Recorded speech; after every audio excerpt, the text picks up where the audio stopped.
Dieu, gloire au Seigneur, alléluia. Que le nom du Seigneur Jésus-Christ soit glorifié, soit élevé au-dessus de tout, parce qu'il est Dieu, le roi des rois, le Seigneur des seigneurs, Père éternel, le Créateur, Dieu tout-puissant. Merci bien-aimés, nous rendons de continuer l'action de grâce à Dieu pour son amour, sa bonté, sa compassion, sa miséricorde et ses bienfaits. Comme nous l'avons toujours dit, si nous sommes vivants, si nous sommes en vie, c'est par rapport à son amour, c'est par rapport à sa grâce. Parce que nous ne sommes pas plus que ceux qui sont morts. Nous ne sommes pas plus que ceux qui sont malades. Nous ne sommes pas plus que ceux qui sont privés de leurs droits ou de leur liberté. Nous ne sommes pas plus que ceux qui pleurent, qui n'ont pas de joie, qui n'ont pas de paix. Mais si nous sommes ceux que nous sommes bien-aimés dans le Seigneur, c'est par la grâce de Dieu, c'est par son amour, c'est par sa bonté et c'est par sa compassion. Voilà pourquoi nous sommes toujours obligés de lui témoigner de notre reconnaissance, lui dire merci pour tout ce qu'il est en train de faire. Nous disons merci à Dieu parce qu'il nous protège, parce qu'il nous sécurise, parce qu'il prend soin de nous, parce qu'il nous bénit, parce qu'il nous donne la paix, parce qu'il nous donne la joie. Dieu est tellement bon, Dieu est tellement merveilleux. Que son nom soit glorifié, que son nom soit loué. Merci. Nous allons prier, bien-aimés dans le Seigneur, pour écouter la parole de Dieu. Nous te rendons grâce, notre Père et notre Dieu. Nous te disons merci, notre Seigneur et notre Sauveur. Si nous sommes là, c'est parce que tu nous as fait grâce. Si nous sommes là, c'est parce que tu nous accordes ton amour. Si nous sommes là, c'est par ta volonté. Seigneur, merci. Seigneur, merci. Au moment où nous sommes là devant toi, d'autres n'ont pas reçu cette grâce. D'autres n'ont pas reçu cette opportunité. Seigneur, merci. Nous t'élevons au-dessus de tout. Nous te disons merci pour tes bienfaits qui sont sans nombre. Nous te disons merci, Seigneur, pour ton amour insondable. Nous te disons merci, Seigneur, pour ta bonté inexprimable. Nous te disons merci, Seigneur, pour ta grâce infinie. Tout ce que tu es en train de faire.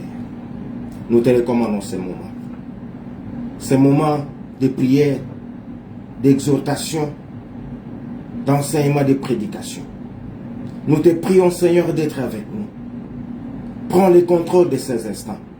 Que ton Esprit Saint soit à l'œuvre. Bénis ces moments du début jusqu'à la fin. Accompagne-nous.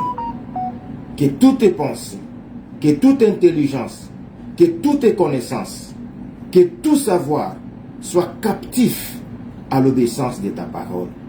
Ouvre-nous les oreilles et les yeux pour que nous voyions clairement, nous entendions et que nous comprenions, Seigneur, et sachions quelle est ta volonté. Que toute la gloire te soit rendue. Au nom de Jésus-Christ, notre Seigneur, nous avons ainsi prié. Amen. Bien-aimés dans le Seigneur, nous sommes toujours dans notre sujet, notre thème, notre grand thème. N'oublions pas que Dieu nous avait dit cette année, c'est l'année où nous allons manger le lait et le miel. C'est l'année où nous allons vivre la gloire de Dieu, l'accomplissement de la promesse de Dieu. Voilà pourquoi nous sommes toujours dans notre thème qui est l'accomplissement de la promesse de Dieu, le grand thème. Mais le sous-thème de ce matin ou de ce dimanche, c'est la fidélité de Dieu. La fidélité de Dieu par rapport à sa promesse. La fidélité de Dieu par rapport à sa parole. Les dimanches passés, 2 dimanches déjà passés, nous avons essayé de parler sur comment marcher avec Dieu pour que ses promesses s'accomplissent. Nous avons essayé de parler quelle attitude pouvons-nous avoir, bien-aimés, pour vivre la gloire de Dieu. Aujourd'hui, nous allons parler de la fidélité de Dieu dans ses promesses. Nous avons pour référence notre père Abraham, comme nous l'avons dit, le père de la foi. Dieu a choisi Abraham dans sa souveraineté, dans sa volonté permissive. Dieu a choisi Abraham, bien-aimé dans le Seigneur, comme modèle, comme référence pour que nous soyons sauvés. Dans le livre de Genèse, chapitre 12, Dieu appela Abraham et lui dit: Abraham, sors de la maison de ton père, quitte ton pays et va là où moi, Dieu, je t'indiquerai. C'est là où je te bénirai. C'est là où je te rendrai grand. Je rendrai ton nom grand. Je multiplierai ta postérité. Pendant ce temps, bien-aimé, Abraham n'avait pas d'enfant. Mais la Bible dit qu'Abraham était riche. Il était riche. Il était béni. Il avait des meuniers de gros bétail. Il avait des serviteurs, des servants, des ouvriers. Il avait de l'or, il avait de l'argent. Abraham était riche, il ne se manquait de rien. Mais dans la maison de son père, Dieu lui dit: Abraham, sors de la maison de ton père, quitte ta patrie et va là où moi, Dieu, je t'indiquerai. C'est là où je te bénirai. Je rendrai ton nom grand. Abraham obéit, ne connaissant pas qui le parlait. Mais il avait cru, il avait la foi. Parce que Dieu s'est présenté à lui, lui disant que je suis le Dieu Tout-Puissant. Pendant qu'Abraham était idolâtre dans la maison de son père, Abraham adorait le Dieu de son père. Abraham obéit à la parole de Dieu. Et Abraham sortit de la maison de son père et alla comme Dieu lui avait dit. Abraham a marché avec Dieu, comme la Bible nous le dit. Abraham a obéi avec Dieu. Abraham a obéi à Dieu. Il a marché avec Dieu. Dans la sanctification, dans la crainte et dans l'obéissance de la parole de Dieu. Abraham a suivi avec beaucoup d'attention les instructions que Dieu lui donnait. Parce que Dieu lui avait dit: Abraham, marche avec moi. Marche devant ma face. Et c'est ce qu'Abraham avait fait. Aujourd'hui, bien-aimés, nous allons parler de la fidélité de Dieu et de la fidélité d'Abraham. Parce que Dieu est fidèle. Nous aussi, nous devons être fidèles envers notre Dieu pour vivre sa gloire. Nous allons très rapidement lire dans le livre de Genèse, au chapitre 22. Nous allons lire le verset 15 à 18. Genèse chapitre 22, du 15e au 18e verset. Je lis au nom du Seigneur Jésus-Christ. L'ange de l'Éternel appela une seconde fois Abraham des cieux et dit: Je le jure par moi-même, parole de l'Éternel, parce que tu as fait cela et que tu n'as pas refusé ton fils, ton unique, je te bénirai et je multiplierai ta postérité comme les étoiles du ciel et comme le sable qui est sur les bords de la mer. Et ta postérité possédera la porte de ses ennemis.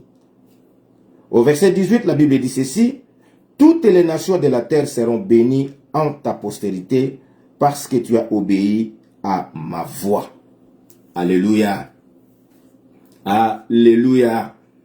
Dieu est bon, Dieu est merveilleux, comme nous avons dit, bien-aimés dans le Seigneur. La Bible dit: L'ange de l'Éternel appela une seconde fois Abraham des cieux et dit: Je le jure par moi-même, parole de l'Éternel, parce que tu as fait cela et que tu n'as pas refusé ton fils, ton unique. Bien-aimé, la Bible dit au premier verset: Après ces choses, Dieu mit Abraham à l'épreuve et lui dit: Abraham. Et il répondit: Mais voici. Dieu dit: Prends ton fils, ton unique, celui que tu aimes, Isaac, va-t'en au pays de Morija et là, offre-le en holocauste sur l'une des montagnes que je te dirai. Abraham se leva de bon matin, sellant son âne, et prit avec lui 2 serviteurs et son fils Isaac. Il fendit du bois pour l'holocauste et partit pour aller au lieu que Dieu lui avait dit. Bien-aimé, la Bible dit, après toutes ces choses, après qu'Abraham marcha avec Dieu, après qu'Abraham obéit à la parole de Dieu, après qu'Abraham fut intègre par sa foi, par sa croyance à son Dieu, la Bible dit, Dieu vit l'obéissance d'Abraham. Dieu vit l'obéissance d'Abraham. Bien-aimé dans le Seigneur, le choix d'Abraham par Dieu n'était pas un choix au hasard. C'était un choix judicieux, un choix, disons un choix par la volonté permissive de Dieu, que Dieu a choisi Abraham. Mais les gens pouvaient dire, mais pourquoi Dieu a choisi Abraham? Oui, parce que son père était idolâtre, il était idolâtre dans la maison de son père. C'est ce que je te dirai aujourd'hui. Tu as les promesses de Dieu, ou tu as la promesse de Dieu. Ton choix bien-aimé par Dieu n'est pas un choix hasard. Dieu ne t'a pas choisi au hasard.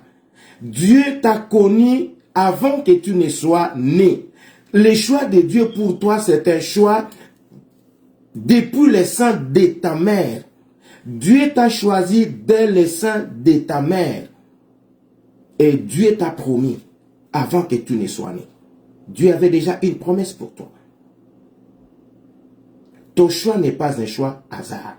Si Dieu t'a choisi bien-aimé dans le Seigneur et Dieu t'a promis, sache que Dieu marche avec toi. La Bible dit que Abraham obéit, marcha dans l'obéissance. Comme nous l'avons dit, bien-aimé, pour vivre la gloire de Dieu, pour observer le merveille de Dieu, bien-aimé, nous devons être obéissants. C'est l'obéissance, bien-aimé dans le Seigneur, envers notre Dieu, qui fera que nous vivions la gloire de Dieu. Après avoir marché avec Dieu, dans l'obéissance, dans la crainte, dans l'obéissance à la parole de Dieu, la Bible dit, Dieu mit Abraham à l'épreuve. Après toutes ces choses, Dieu mit Abraham à l'épreuve. Bien aimé, Dieu avait promis à Abraham de lui donner un fils. Parce qu'à chaque fois que Dieu visita Abraham, Abraham lui disait, Seigneur, je m'en vais sans enfant. Seigneur, je m'en vais sans enfant. Abraham ne faisait pas cas ou ne tenait pas compte de tout ce qu'il avait. Parce qu'il était béni. Mais son problème était qu'il va mourir sans un héritier. Il va mourir sans enfant. Mais Dieu lui disait toujours à Abraham, tu ne mourras pas sans enfant. Je te bénirai, comme je t'avais promis. Je te donnerai un fils. C'est celui-là qui sera héritier de tout ce que tu as. Et Dieu a béni Abraham. Dieu l'a béni conformément à sa parole. Dieu lui a donné un fils dans sa vieillesse. Pendant que sa femme Sarah était âgée de 90 ans, de 90 ans. Dieu a donné à Sarah un fils. Chose qui surpasse l'intelligence humaine, qui va au-delà de la science, que le monde ne peut pas expliquer. Une femme de 90 ans donner naissance à un fils sans défaut, intelligent, fort, courageux. Dieu a béni Abraham conformément à sa promesse et lui a donné un fils. Ce fils, son unique Isaac, bien-aimé, était plus que tous les biens qu'Abraham avait. Isaac était plus que toutes les richesses d'Abraham. C'était sa bénédiction. Isaac était sa bénédiction. Isaac faisait la fierté d'Abraham. Isaac faisait la joie d'Abraham. Cette promesse accomplie à Abraham par son Dieu. C'est ce même fils-là que Dieu lui dit. La Bible dit, Dieu mit Abraham à l'épreuve. Dieu lui dit, offre-moi ton fils, donne-moi ton fils, sacrifie-le en holocauste. Abraham pouvait refuser. Abraham pouvait dire à Dieu, Seigneur, tu m'avais promis ce fils, tu me l'as donné, et tu veux encore que je le tue. Seigneur, s'il te plaît, demande-moi autre chose. Mais Abraham n'a pas discuté avec Dieu. Abraham n'a pas désobéi à Dieu. Abraham, bien-aimé dans le Seigneur, malgré que peut-être dans son cœur, il avait d'amertume, peut-être que dans son cœur, il souffrait, mais il dit, c'est parce que Dieu me l'a demandé, je vais le faire, je vais obéir. Abraham savait que Dieu pouvait tout, que rien n'était impossible à Dieu. Il obéit. La Bible dit qu'il se réveille le matin, il prépara son âne, prit des ouvriers et son fils Isaac, il prit du bois, il prit du feu, il dit à ses serviteurs, accompagnez-moi, je vais offrir à Dieu un sacrifice. Chemin faisant, bien-aimé, son fils Isaac lui posa la question, papa, nous avons le bois, nous avons le feu, nous avons presque tout pour l'holocauste, pour les sacrifices. Mais où est le mouton que nous allons donner, que nous allons sacrifier à notre Dieu? Abraham répondit à son fils, Dieu se pourvoira lui-même. Bien, mais écoutez le niveau de cette foi, de cette croyance. Abraham dit à son fils, Dieu se pourvoira lui-même de moutons que nous allons offrir à notre Dieu. Pendant qu'Abraham savait que c'est son fils Isaac qu'il va offrir à Dieu. Ils marchèrent le premier jour, le deuxième jour, le troisième jour. Ils virent de loin la montagne de Morija. Là où Dieu lui avait dit, va. Je t'indiquerai parmi ces montagnes laquelle tu vas sacrifier ton fils. Alors il dit à ses deux serviteurs, vous restez ici. Nous allons avec Isaac, avec mon fils, pour offrir à Dieu. Ils arrivèrent à la montagne, bien-aimés dans le Seigneur. Il bâtit là un autel. Il mit du bois. Il prit son fils, le ligota et le plaça sur l'autel. Il prit alors le couteau pour sacrifier son fils. Alors la Bible dit, l'ange de l'Éternel appela une seconde fois Abraham des cieux et dit, c'est quand Abraham a levé sa main pour sacrifier son fils que Dieu dit non, Abraham, ne le fais pas. La Bible dit, l'ange de l'Éternel appela une seconde fois Abraham des cieux et dit, je le jure par moi-même, parole de l'Éternel, parce que tu as fait cela et que tu n'as pas refusé ton fils, ton unique. Dieu lui dit, n'étends pas ta main sur ton fils. Je sais maintenant qu'Abraham, tu ne peux jamais me refuser quelque chose. Quel que soit le prix, ne fais pas du mal à ton fils. Ne lui tends pas la main. Je reconnais aujourd'hui, Abraham, que tu es fidèle, que tu es obéissant. C'est Dieu qui le dit à Abraham. Bien-aimé dans le Seigneur, la question que je m'étais posée pendant que je lisais ces passages, est-ce que Dieu ne savait pas qu'Abraham ne pouvait pas lui refuser son fils? Parce que Dieu connaît tout, parce que Dieu sait tout. Mais Dieu l'a mis à l'épreuve pour accomplir quelque chose. Dieu a mis à l'épreuve Abraham pour accomplir quelque chose. Après cette épreuve. Écoutez bien aimé.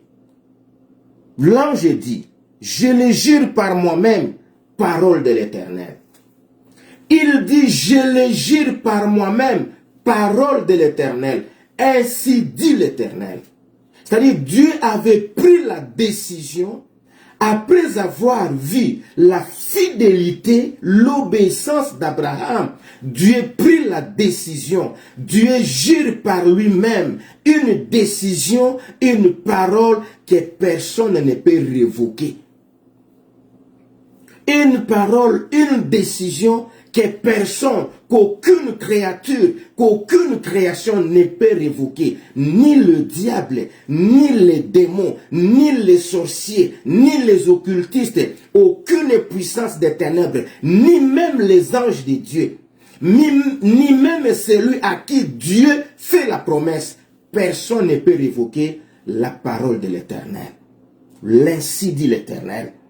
Dieu lui dit, je le jure par moi-même, parole de l'Éternel, parce que tu as fait cela et que tu n'as pas refusé ton fils, ton unique, parce que tu as obéi, parce que tu as exécuté ce qui était difficile, ce qui était impossible. Abraham, tu l'as fait, tu l'as rendu possible, tu l'as rendu facile en me donnant ton fils, ton unique, parole de l'Éternel. Dieu lui dit,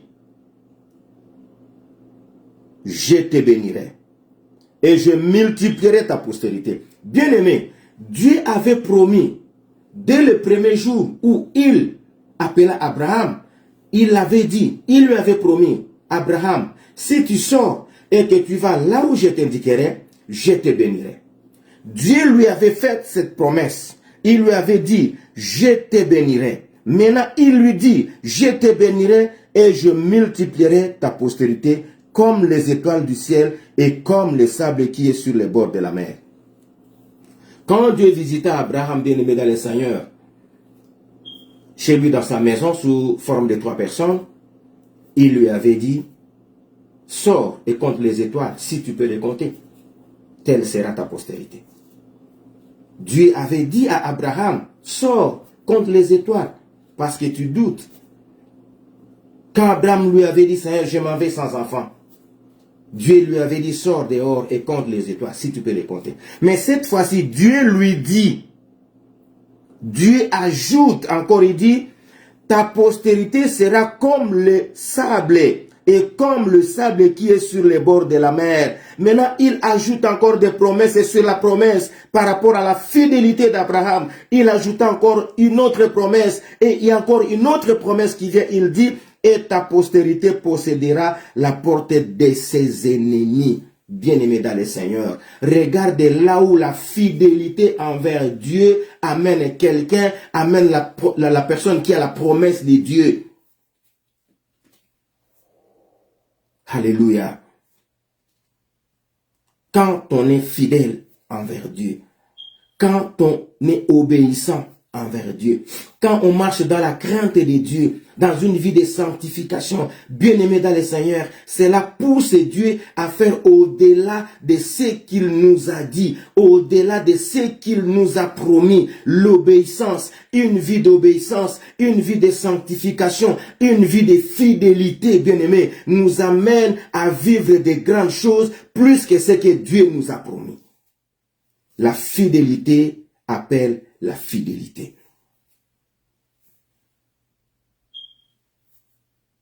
Dieu lui dit, toutes les nations de la terre seront bénies en ta postérité parce que tu as obéi à ma voix. Bien-aimé, Dieu est fidèle dans ses promesses. Dieu est fidèle dans ses promesses. Dieu ne faisait que rappeler à Abraham ses promesses. Pourquoi? À chaque fois que Dieu visitait Abraham et parlait avec lui, c'était comme si Abraham oubliait les promesses de Dieu. Mais Dieu le rappelait toujours. C'était pour dire à Abraham que je suis fidèle dans mes promesses. Même si tu passes des moments difficiles, même si tu passes des temps difficiles, même si tu traverses, bien-aimé, la vallée des Baca, même si tu traverses l'ombre de la mort, bien-aimé dans le Seigneur, les promesses de Dieu sont là. Tu ne mourras pas sans que les promesses de Dieu s'accomplissent dans ta vie. Bien-aimé, tu ne mourras pas Les promesses de Dieu s'accompliront dans ta vie. Certainement, elles s'accompliront comme nous le dit le livre d'Habakkuk. Dans le livre d'Habakkuk chapitre 2 au verset 3, du 1er au 3e verset, nous allons lire, bien-aimés dans le Seigneur. Habakkuk chapitre 2, Habakkuk chapitre 2, du 1er au 2e verset, au 3e verset. La Bible dit ceci. J'étais à mon poste et je me tenais sur la tour. J'ai veillé pour voir ce que l'Éternel me dirait et ce que je répliquerai après ma plainte. L'Éternel m'adressa la parole et il dit, écris la prophétie, grave-la sur des tables, afin qu'on la lise couramment. Car c'est une prophétie dont le temps est déjà fixé. Elle marche vers son terme et elle ne mentira pas si elle tarde à temps là, car elle s'accomplira certainement. Ici, Dieu parle avec certitude. Ici, Dieu veut te dire certainement, même si cette promesse tarde, même si cette promesse prend un peu du temps, toi sois fidèle, demeure fidèle devant ton Dieu, demeure fidèle à ton Dieu, marche dans la sanctification, marche dans l'obéissance, dans la crainte, car celui qui a fait la promesse est fidèle, il ne mentira jamais. Dieu ne se trompe pas, Dieu ne commet jamais d'erreur, il n'oublie jamais et il ne se moque de rien. C'est le Dieu des possibilités illimitées. C'est le Créateur. C'est lui qui est Dieu. C'est lui qui est le pourvoyeur. Rien n'est impossible à Dieu et rien n'est difficile à Dieu. C'est ce que Dieu a dit à Abraham. Dieu ne faisait que rappeler à Abraham ses promesses. Sois intègre, marche devant moi, obéis à ma parole, fais ce que je te dis et tu vivras, j'accomplirai envers toi mes promesses. Bien-aimés dans le Seigneur, les promesses de Dieu n'est pas pour nous une occasion de chute. Les promesses de Dieu n'est pas pour nous une occasion de commettre des péchés. Parce que nous avons les promesses. Alors comme ces promesses finiront par s'accomplir, cela ne veut pas dire que nous allons marcher dans n'importe quelle sorte de vie. Non, bien-aimés dans le Seigneur. Il y a des personnes qui ont reçu les promesses de Dieu, mais qui n'ont pas vu ces promesses. Ils sont morts, ils sont partis à cause de désobéissance, à cause d'une mauvaise vie. Ils n'ont pas obéi à Dieu. Ils n'ont pas observé la parole de Dieu. Ils n'ont pas été fidèles, bien-aimés, envers Dieu. Ils sont passés sans vivre la promesse de Dieu. Ne soyons pas parmi ces gens-là, bien-aimés dans le Seigneur. Nous avons les promesses de Dieu. Pour vivre l'accomplissement de la promesse de Dieu, il nous faut une vie d'obéissance, la crainte de Dieu, une vie de sanctification et une vie de fidélité. Croire en Dieu, avoir la foi en Dieu, bien-aimés dans le Seigneur. Croire en Dieu, avoir foi en Dieu. Dieu est merveilleux. Dieu est tellement bon pour nous. Nous avons les promesses de Dieu. Je ne sais pas, bien-aimé dans le Seigneur, le temps que tu traverses, tout ce que tu connais, les souffrances des fois nous aveuglent, les souffrances des fois nous font oublier les promesses de Dieu. Bien-aimé, les souffrances, les temps difficiles nous poussent à nous poser des questions. Et c'est réellement Dieu qui a parlé. Et c'est vraiment Dieu qui m'a promis. Et c'était vraiment, cette vision venait de Dieu. Cette promesse venait de Dieu. Mais pourquoi tout ce que je suis en train de vivre? Mais pourquoi ces temps difficiles? Pourquoi ces souffrances? Pourquoi ce malheur? Est-ce que Dieu est toujours avec moi? Est-ce que Dieu ne m'a pas abandonné? Est-ce que Dieu ne m'a pas délaissé? Non, bien-aimé dans le Seigneur. Dieu ne t'a pas abandonné. Dieu ne t'a pas délaissé. Dieu ne t'a pas oublié, bien-aimé dans le Seigneur. Tu es dans la visuelle de Dieu. Dieu a ses yeux sur toi. Dieu veille sur toi. Tu connaîtras des temps difficiles. Ce qui est vrai est que quand Dieu nous promet quelque chose, il ne nous dit pas le chemin par lequel nous allons marcher pour arriver à l'accomplissement de sa promesse. Nous connaîtrons des tribulations, nous connaîtrons des persécutions, nous connaîtrons des combats, des temps difficiles, des temps de souffrance, mais cela ne va pas enlever les promesses de Dieu dans nos vies. C'est juste le chemin que Dieu a frayé pour nous former, pour nous enseigner, pour nous préparer, bien-aimés, à cette bénédiction. Même Abraham aussi, bien-aimé, était dans ce même chemin. Dieu a amené Abraham dans des chemins très difficiles. Abraham a connu des persécutions. Abraham a connu des tribulations. Abraham a connu des moments très difficiles. Mais il n'a pas abandonné son Dieu à cause de tout ça. Il est demeuré fidèle envers son Dieu. Regardez vous-même.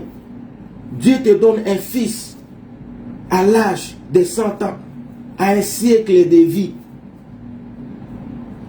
Mais il te dit, sacrifie-moi cet enfant, sacrifie-moi ton fils. Si c'était toi, qu'est-ce que tu allais dire? Si aujourd'hui Dieu te dit, parce que tu n'as qu'une seule voiture, cette voiture te permet d'aller au travail, de faire des courses, de subvenir aux besoins de ta famille, Dieu te dit, donne cette voiture en offrande, sacrifie cette voiture.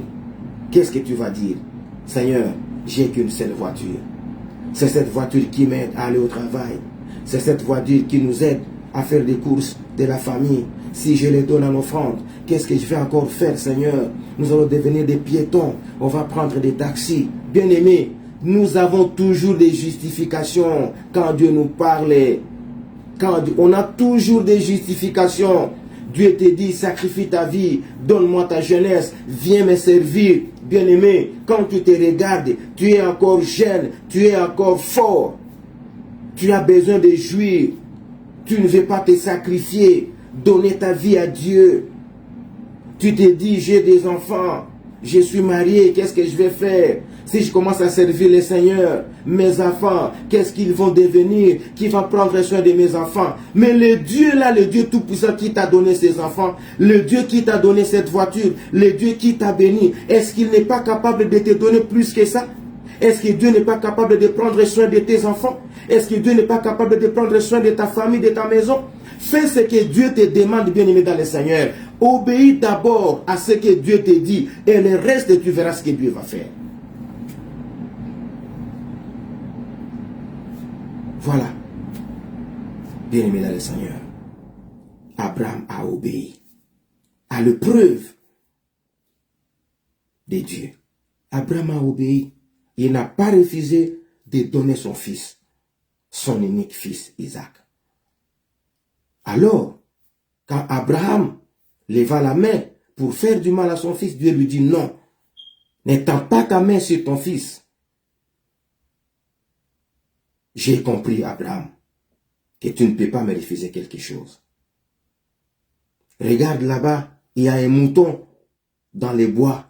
Va prendre ces moutons et sacrifie-les à la place de ton fils. Bien-aimé, quand tu obéis, Dieu va remplacer. Il va remplacer ce que tu as donné à Dieu. Il va le remplacer au centuple. Dieu va te donner au centuple. Dieu va te donner plus que ce qu'il t'a promis. Dieu dit à Abraham, nous allons le lire, bien-aimé dans le Seigneur, pour bien comprendre. Dans le livre de Genèse chapitre 12, la première bénédiction, la première promesse que Dieu a dit à Abraham. L'Éternel dit à Abraham, va-t'en de ton pays, de la patrie de ta patrie et de la maison de ton père, dans le pays que je te montrerai. Je ferai de toi une grande nation et je te bénirai. Je rendrai ton nom grand et tu seras une source de bénédiction. C'est ça la promesse que Dieu a faite à Abraham le jour où Dieu a visité Abraham. Mais dans le livre, toujours de Genèse au chapitre 22, Dieu ajouta encore d'autres promesses, d'autres bénédictions sur la première promesse et sur les premières bénédictions. À cause de l'obéissance d'Abraham. Bien-aimé, quand tu obéis, quand tu fais ce que Dieu te dit, Dieu reste fidèle. Dieu demeure fidèle parce qu'il ne ment jamais, parce qu'il n'oublie jamais, parce qu'il ne se manque de rien. Il demeure fidèle dans ses promesses. Quand tu obéis, Dieu va ajouter à ses promesses d'autres promesses. Dieu va ajouter à ses promesses d'autres bénédictions pour que tu vives une vie heureuse, une longue vie. Quand Dieu visita Abraham, la Bible dit qu'Abraham avait 75 ans. À un siècle de vie, Dieu le bénit, accomplit envers lui la promesse d'Isaac. Et la Bible dit, après la naissance d'Isaac, Abraham vécut 75 ans de vie. L'âge à laquelle Dieu le visita pour la première fois. Bien-aimé, quand tu obéis, quand tu demeures fidèle envers ton Dieu, Dieu va te bénir. Dieu va te bénir. Il va accomplir envers toi ses promesses. En te bénissant, bien-aimé, il va te donner une longue vie. Il va ajouter sur tes jours les jours pour que tu vives heureuse, pour que tu vives une vie de bonheur, une vie heureuse, une vie de joie, une vie de paix, pour que tu sois un témoignage de l'amour de Dieu, un témoignage de la bonté de Dieu, un témoignage de la grâce de Dieu. Voilà pourquoi nous sommes appelés à être fidèles envers notre Dieu. Quand j'ai lu ce passage, j'ai très rapidement compris qu'Abraham aussi avait mis Dieu à l'épreuve. Par son obéissance, il a dit, je vais obéir, je vais faire ce que Dieu m'a demandé et je verrai en retour ce que Dieu va faire. Lui aussi, Abraham aussi a mis Dieu à l'épreuve. Bien aimé, en acceptant les épreuves que Dieu nous fait passer, nous aussi, nous sommes en train de mettre Dieu à l'épreuve par rapport à sa fidélité pour voir ce que Dieu va faire. Abraham a mis Dieu à l'épreuve. Il a dit, je vais obéir, je vais sacrifier mon fils. Il a mis Dieu à l'épreuve. En mettant Dieu à l'épreuve, par rapport à l'épreuve auquel Dieu l'avait soumis, bien aimé, cela a poussé Dieu à agir très rapidement et à faire voir à Abraham sa gloire. Accepte-toi aussi de mettre Dieu à l'épreuve. Bien aimé, ne déçois pas ton Dieu. Pendant des moments difficiles, n'abandonne pas ton Dieu. Demeure fidèle. Demeure fidèle. N'abandonne pas ton Dieu. Ne déçois pas le Seigneur. Demeure fidèle et tu vivras la gloire de Dieu. Tu vivras la puissance de la main de Dieu. Tu vivras la puissance des bien-aimés de la promesse de Dieu.